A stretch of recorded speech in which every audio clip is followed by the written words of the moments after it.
Thank you, Mr. Speaker. And at this time, I'm pleased to yield such time as she may consume to the gentlewoman from Missouri, the author of this bill, and chair of the Financial Services Oversight and Investigation Subcommittee, and sponsor, as I had said, of this legislation, Ms. Wagner. I thank the chairman of the Capital Markets Committee, my friend and colleague, Mr. Huizenga, for his support. And Mr. Speaker, first, I also wish to thank the ranking member and Congressman Foster for his support of this issue, both in the 114th Congress and the 115th Congress. H.R. 3911, the Risk-Based Credit Examinations Act of 2017, makes the criteria required in annual reporting by national recognized statistical rating organizations, or NRSROs, just that, risk-based. In 2008, the financial crisis taught us many lessons. It also highlighted how NRSROs regularly gave high ratings to mortgage-backed securities.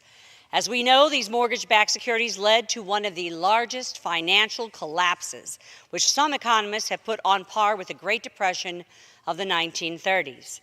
In 2010, with the passage of Dodd-Frank, and in an attempt to prevent previous mistakes, these organizations were hit with new requirements aimed at enhancing their disclosures and transparency.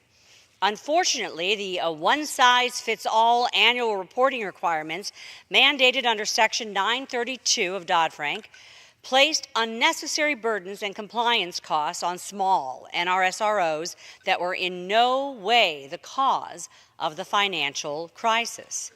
Contrary to what some might believe, more regulation doesn't solve everything. In fact, it doesn't solve most things. After the Office of Credit Ratings was created in 2012, the new requirements went into place, and smaller NRSROs found it difficult to enter the marketplace. Ironically, the large credit rating agencies, which again had a hand in the financial crisis, are getting bigger, driving out small credit rating agencies and making it clear that these new regulatory requirements missed their intended mark and placed unnecessary requirements on smaller NRSROs.